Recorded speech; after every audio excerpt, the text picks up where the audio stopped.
Hello my dear students, welcome back to all of you. कैसे हैं आप सभी लोग?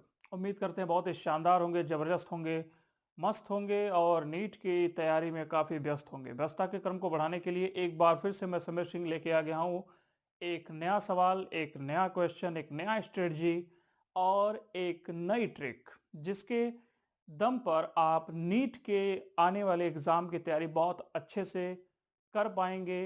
और एग्ज़ाम में जिस तरह से टाइमिंग का अप्रोच हम आपको बताते हैं, हर दिन आपको बताते हैं कि किस तरह से नीट की एग्ज़ाम की तैयारी के लिए कितना कम समय आपको लगे किसी क्वेश्चन में और कम समय में ही आप बहुत अच्छे से रिस्पॉन्ड कर सकें। लेकिन बेटा ये जो स्टेटमेंट वाले सवाल होते हैं ना, इसमें आपको मज़ा कम सज़ा ज़्यादा लगता होगा, है ना?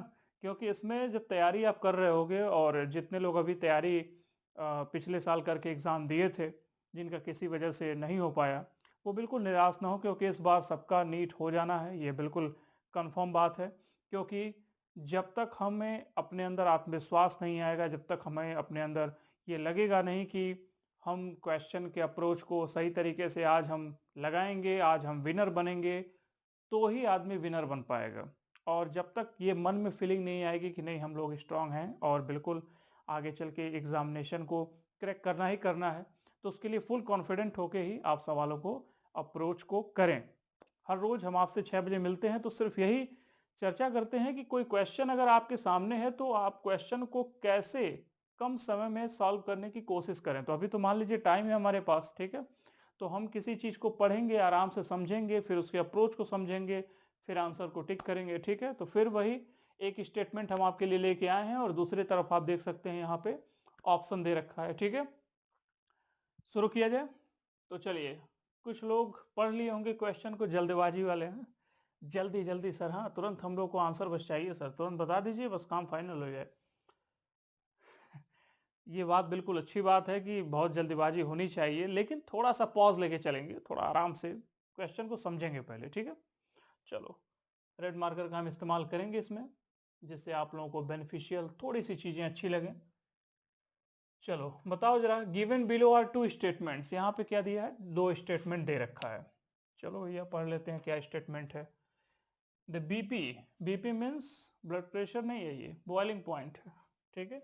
BP of aldehyde and ketones, keyword देखो हम पकड़ के चलेंगे, जैसे हम कीवर्ड पहले भी आपको बताए हैं, भी पिछले 2 लेक्चर में आपने देखा ही था कि किस तरह से हमने इनको डील किया था। तो हम कीवर्ड के साथ चलेंगे, फिर हमको ये पता होना चाहिए कि ये स्टेटमेंट फिर ये करेक्ट होगा कि इनकरेक्ट होगा। और मैंने जैसा कि कहा है आपको कि आपको दोनों स्टेटमेंट बहुत ध्यान से पढ़ने हैं, समझने हैं, देन आफ्टर आप उसको लगाएंगे। लिखा है aldehyde and ketones are higher than hydrocarbon. अब बॉइलिंग पॉइंट के बारे में बात कर रहा है और उसमें भी एल्डिहाइड और कीटोन के बारे में बात कर रहा है। कह रहा है कि इसका बॉइलिंग पॉइंट हायर होता है हाइड्रोकार्बन से, of comparable molecular masses because of weak molecular association in aldehyde and ketone due to dipole dipole interaction. सबसे बड़ी बात यह है कि इसमें आपको ये समझना पड़ेगा कि क्या इसमें डाइपोल डाइपोल इंटरेक्शन है, क्या ये एल्डिहाइड कीटोन्स में क्या बॉइलिंग पॉइंट्स का कुछ और हम क्राइटेरिया से इसको समझने की कोशिश कर सकते हैं, है ना? तो आपको मैं सबसे पहले बॉइलिंग पॉइंट्स के रेफरेंस में एल्डिहाइड कीटोन को पहले समझा देता हूं, ठीक है? कैसे हम इसको कवर अप करेंगे। तो चलो इसकी स्ट्रेटजी के लिए सबसे पहले हम क्या करते हैं, एल्डिहाइड और कीटोन थोड़ा सा बना लेते हैं, ठीक है? एक आइडिया आप लोगों को भी मिल जाएगा कि एल्डिहाइड कीटोन की क्या कहानी है। तो देखो यहाँ पे हम ऐसे लिख सकते हैं एल्डिहाइड को, ठीक है, CHO। और कीटोन को क्या हम ऐसे लिख सकते हैं? बिल्कुल ठीक बात है, लिखा जा सकता है। अब हम इसको, जैसा कि यहाँ पे कहा है कि डाइपोल डाइपोल इंटरेक्शन होने की पॉसिबिलिटीज है। डाइपोल का मतलब क्या होता है? यानी बॉन्ड, पहली चीज तो टूटने नहीं चाहेंगे, और टूटेंगे तो प्लस और माइनस में पार्सली क्या होंगे? वीक बॉन्ड के अकॉर्डिंग, यानी पाई बॉन्ड आप जानते हैं वीक बॉन्ड है तो वो जरूर टूटेगा, है ना? तो देखो, पाई बॉन्ड का यहाँ पे भी आपको दिख रहा है, तो ये बॉन्ड टूटने की पॉसिबिलिटी हो सकती है। ऑक्सीजन मैंने पहले ही बताया था ये इलेक्ट्रोनेगेटिव होते हैं, तो बॉन्ड की शिफ्टिंग किधर होगी? दो पॉसिबिलिटी है, या तो हम इधर कर दें या तो इधर कर दें। तो इधर करेंगे तो फायदा है, क्योंकि ऑक्सीजन क्या होता है? इलेक्ट्रोनेगेटिव होता है, तो निगेटिव पे निगेटिव सूट करेगा, सूट सूट कर दा, ठीक है? ऑक्सीजन का जरा उसमें देख लेते हैं क्या कहानी है। ये भी सेम है, ये भी कीटोन पॉसिबिलिटी है। तो इसका अगर डाइपोल इंटरेक्शन वाली कहानी अगर बनाई जाए तो क्या इसमें डाइपोल शो कर सकता है भैया, यहाँ माइनस और यहाँ पे क्या हो जाएगा प्लस, बिल्कुल ठीक बात है। और सिमिलर वे के अकॉर्डिंग इसको भी देखा जाए तो यहाँ पे भी आपको O माइनस और यहाँ पे प्लस दिखाई दे सकता है। तो इसका मतलब डाइपोल डाइपोल इंटरेक्शन है। और कह रहा है कि बॉइलिंग पॉइंट हाइड्रोकार्बन का मतलब क्या होता है, केवल carbon and hydrogen, only carbon and hydrogen, बचपन से आप पढ़ते आ रहे हैं। कार्बन और हाइड्रोजन है तो केवल कह रहा है कि इसकी पॉसिबिलिटी को हमें ध्यान में रखना है। कैसे? बॉइलिंग पॉइंट इसका ज्यादा हो जाएगा, इसका कम हो जाएगा। पहली चीज तो बेटा इसमें पोलराइजेशन की कोई पॉसिबिलिटी नहीं होती है। दूसरी चीज क्या है? हाइड्रोजन बॉन्डिंग सबसे इंपॉर्टेंट है बॉइलिंग के लिए, हाइड्रोजन बॉन्डिंग का होना। अब हाइड्रोजन बॉन्डिंग के लिए हमने बताया है आपको कि एक क्लास हम लेके आएंगे जिसमें पूरी बात हम बता देंगे और भी बहुत कम समय में, ठीक है, बहुत कम समय में आप सीख जाएंगे हाइड्रोजन बॉन्डिंग कैसे। लेकिन फिलहाल इस लेक्चर के लिए आप समझ लीजिए कि हाइड्रोजन बॉन्डिंग में हाइड्रोजन के साथ अगर इलेक्ट्रोनेगेटिव एलिमेंट कौन कौन से, हमने पहले ही बताया था आपको, नाइट्रोजन, ऑक्सीजन और फ्लोरीन अगर आपको दिखते हैं तो हाइड्रोजन के साथ आप इन तीनों में से कोई एक एटम को आप कवर अप कर लीजिए। हाइड्रोजन का नाइट्रोजन के साथ अगर कंपाउंड बनता है तो क्या बनेगा? अमोनिया बन सकता है। हाइड्रोजन का ऑक्सीजन के साथ बनेगा तो क्या बनेगा? वाटर बनेगा। और हाइड्रोजन का फ्लोरीन के साथ बनेगा तो HF बन सकता है ना। तो यहां पर हाइड्रोजन बॉन्डिंग की पॉसिबिलिटी है। तो आप जरा देखिए, अगर मैंने C एंड H के अकॉर्डिंग मान लो मैंने एक कंपाउंड मीथेन ले लिया तो क्या इसमें हाइड्रोजन बॉन्डिंग है? बिल्कुल नहीं, क्योंकि हाइड्रोजन तो है लेकिन यहाँ कार्बन है, ऑक्सीजन नहीं है, ना नाइट्रोजन है, ना फ्लोरीन है। इसलिए इसमें हाइड्रोजन बॉन्डिंग क्या हो जाएगा? बिल्कुल नहीं है। तो अगर हाइड्रोजन बॉन्डिंग नहीं है तो इसका मतलब इसका बॉइलिंग पॉइंट क्या होगा? कम होगा।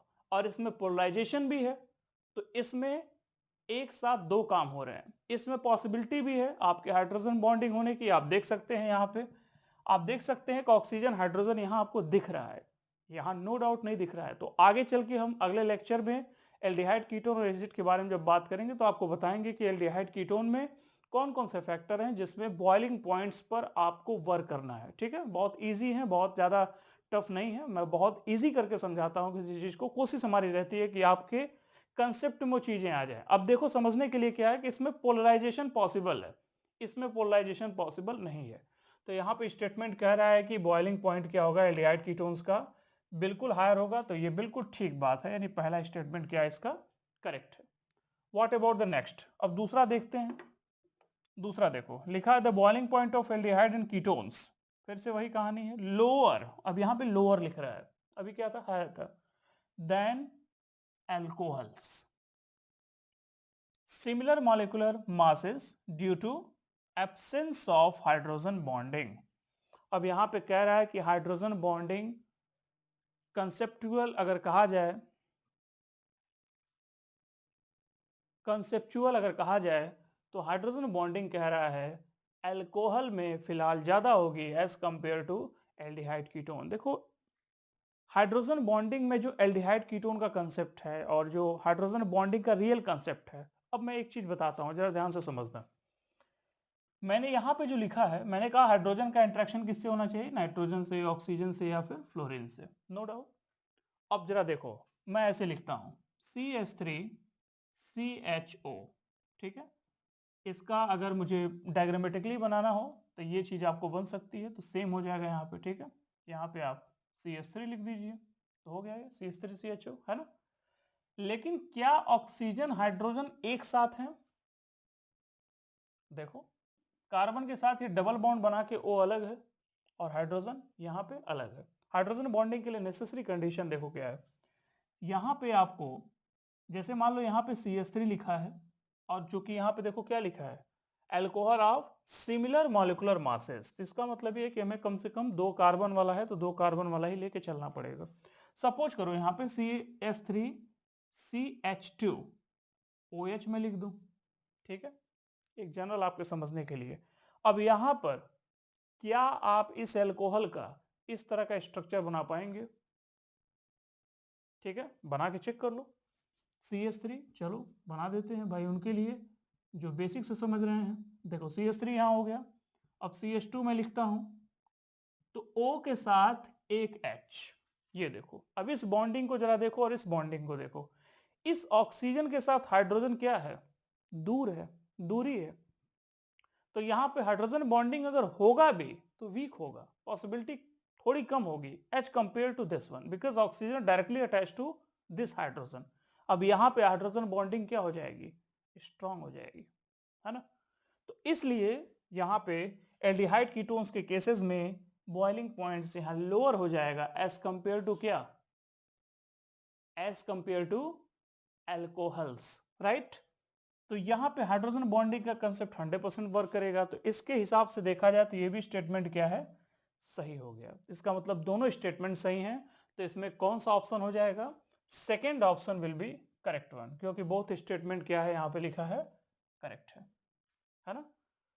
तो ये था इस सवाल की स्ट्रेटजी, जिसपे स्टेटमेंट बेस्ड क्वेश्चन जो आज तक नीट में पूछे जा रहे हैं। देखिए 2023 में बहुत इंपॉर्टेंट होने वाला है ये, इसलिए सभी वीडियो लेक्चर को बहुत ध्यान से देखिएगा, समझिएगा, कॉपी पेन लेके बैठे रहना। ये नहीं कि बस देख रहे हैं ऐसे, हाँ सर ये हो गया, अच्छा ये ऐसे हो गया, हाँ ठीक है बहुत अच्छी बात है सर, हाँ ये भी समझ में आ गया, लिखे कुछ नहीं। तो उससे क्या होगा नुकसान, जब तक आप देखोगे तब तक तो याद रहेगा, लेकिन आप रिवीजन के लिए फिर अपने आप को तैयार नहीं कर पाओगे, तो वहां पे आपको होगी समस्या। ठीक है, तो आप ऐसे ही पढ़ाई करते रहिए। कोई अगर डाउट हो तो कमेंट सेक्शन में कमेंट करके जरूर बताइएगा, आपका रिस्पॉन्स हम एट वंस देंगे, जैसा कि हम बाकी लोगों को देते आए हैं। कोशिश हमारी रहती है कि सब लोगों का रिस्पॉन्स किया जाए, इसलिए आप बहुत निश्चिंत होकर तैयारी करिए। कोई डाउट्स हो जरूर बताइएगा, ठीक है। मिलते हैं अगले क्लास कल शाम फिर 6 बजे। Wishing you all the best, thank you.